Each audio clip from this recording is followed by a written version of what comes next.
Hey, welcome back, everyone. Time for Daybreak in 10 here on Color 10. We are on the air with you for the next few minutes without commercials beginning right now. And first, let's head on over to meteorologist Beth Finello with our forecast first. Good morning, Beth. Good morning, Jen and Joe. We've got mostly cloudy skies in Springfield right now. A couple of showers down towards West Plains and northern Arkansas. I think that's where those showers will stay throughout much of today. The sun's starting to rise. Looks very nice, very pleasant. It's a little chilly, though. 60 degrees right now in Springfield. Mostly cloudy skies. 58 in Ava, 57 in Branson, 63 in Clinton this morning. We'll have lots of clouds today, mostly cloudy skies and temperatures topping off in the upper 60s and lower 70s. We have shower chances through at least the morning hours for areas like Howell County, Oregon County, and Shannon County, and that's what Futurecast will show you. That's where those showers will stay through the day today. Notice up to our north and to our west, temperatures will be in the middle 70s. They'll get to see just a little bit more sunshine. 72 here in Springfield today. Overnight tonight, we'll have some patchy to dense fog.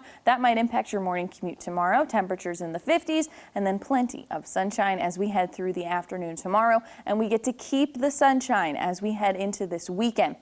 We'll be in the middle 80s by Friday, middle and upper 80s Saturday. We'll do it again on Sunday. Notice plenty of sunshine for your weekend. Then through the beginning of next week, we're still in the 80s on Monday. Then a strong cold front's going to come in. It's going to be dry, not bring us any shower chances, but it is going to bring us fall-like conditions once again. Temperatures in the 70s and into the 60s as we head into the middle and into the end of next week. New for you this morning now, a Missouri State professor wants to let people know how to prep for their next tax return, as a record number of people filed for unemployment benefits this year because of the pandemic. Nigel McDonald has the details and joins us now in studio with this message. Nigel. Yeah, Joe, well, good morning. Dr. Carrie Tassin of MSU wants people to know that their unemployment benefits are taxable. You may remember lawmakers passed the CARES Act in March, which boosted unemployment benefits across the country and expanded eligibility for benefits. Dr. Tassin says with many new terms and guidelines, taxpayers should prepare for the upcoming tax season to avoid unexpected bills on their tax returns. Now, the federal government taxes unemployment benefits as ordinary income, but Social Security and Medicare taxes are exempt. Most states, including Missouri, tax these benefits as well.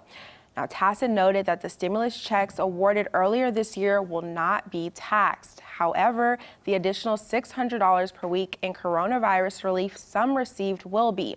Tassin says for those who are still receiving unemployment benefits.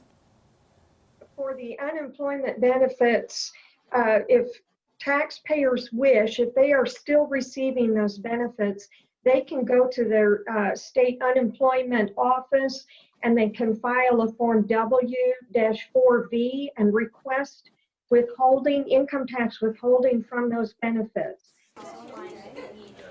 Well, Tassin does recommend contacting your state's unemployment office for more information or visiting the IRS website at irs.gov. Thousands in the Ozarks will make it count this year, voting by mail. Those ballots have to be received by 7 p.m. on Election Day. So when should you put your ballot in the mailbox to make sure it gets there on time? We've got a Color 10 investigation for you coming up. David Oliver and Heather Lewis tested the speed of our local United States Postal Service. Now, there's been concern across the country with delayed postal services. They duplicated the exact envelope size and inserted a replica of the ballot inside the envelope. They rented a post office box and then dropped those envelopes into mailboxes scattered around the Ozarks. They've been working on this for weeks. The mail matched the size and weight of what you'd send back to Greene County Clerk Shane Scholler for this election. Your ballot has to arrive here by 7 p.m. Now, we do check with the local post offices and say, are there any ballots that are there as we get close to that 7 o'clock hour, and they check for us, and if they have them, we go get them. By all means, the request we've received for ballots to be sent by mail is larger than any other election that we've had for a major election.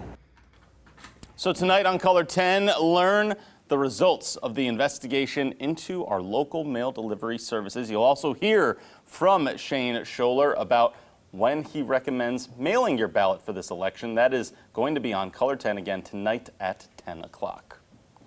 In some news around the region for you, police in Cape Girardeau are looking for more eyes on the streets and think surveillance cameras can help. For those that have them, police are asking they register it with the department as part of a program that allows them to gain access to the footage after a crime happens in the area. Chief Wes Blair says the camera registration program is not used as a spy tool, but he says it can be helpful to law enforcement. Cuts down a lot of investigative time, and because right now officers will go door to door asking people or just looking to see if they see cameras, but if we all immediately know where a camera is, we can go right to that person and maybe clear up an investigation a little bit quicker. Possible toxins have shut down a lake just across the Missouri border in Illinois. Concerns began after a visitor's dog died a few hours after swimming in Lake Centralia. The water was tested by the state and revealed harmful levels of a toxin that can be found in blue-green algae. A city official says it will likely take rain in the forecast that will turn the water over before the lake can reopen. Putting crime into focus for you, a man convicted of a 2018 murder in Pulaski County is expected to be sentenced later today. Richard Romel Taylor was found guilty by a judge of multiple felonies, including second-degree murder and armed criminal action. Court documents say Taylor shot 4 people in January of 2018 just outside St. Robert and killed 2 of them. News from around America. A teenager accused of fatally stabbing a New York City college student late last year reportedly confessed to his father. 18-year-old Tessa Majors was killed in December while walking through a park in Manhattan. The New York Post is now reporting suspect Rashawn Weaver confessed to the crime in a phone conversation with his father. Back in February, prosecutors said they had audio of Weaver describing his role in the incident. Another teenager has also been charged with the college student's murder. Both suspects have pled not guilty. A third assailant was also charged with robbery and is currently serving 6 months in a juvenile detention center. The Bobcat fire in Los Angeles County is now one of the largest ever in the county's history after burning more than 112,000 acres. Look at this devastation here. It's a wind-driven wildfire that's still only 17% contained. Low visibility conditions in some areas are continuing to slow these containment efforts. Now, according to the local fire department there, more than 1,500 firefighters are currently fighting the wildfire's northern end. The residents of several communities threatened by wildfires have currently been placed in a temporary evacuation center. Emergency workers in Argentina are fighting new wildfires there, with many residents evacuated from their houses as flames rage through the brush. At least 3 firefighters were injured while fighting the flames that originated Monday night and spread through the Villa Carlos Paz, a major tourist destination in central Argentina. According to the local civil defense, fires are still active and spreading towards more communities. There's been a shortage of rain in Argentina in recent weeks, and this is thought to have contributed to the severity of this outbreak. Anger is happening in Mexico after a group of students reportedly started a fire at a state government building. Mexico is nearing the 6-year anniversary of a suspected massacre of 43 student teachers. The 2014 kidnapping remains one of the most infamous incidents during the 13 years of Mexico's drug war. Let's take a look now at what's coming up on CBS This Morning. Coming up, we asked Cindy McCain, widow of the late Republican Senator John McCain, why she's endorsing Joe Biden for president. Plus, families share stories about some of the more than 200,000 lives lost to COVID-19 in the U.S. Coming up on CBS This Morning. All right, we take one last look at our forecast. As we've kept saying, very nice weather-wise there. And you know what? It's okay to get one more blast of summer, Beth Vanilla. Is it?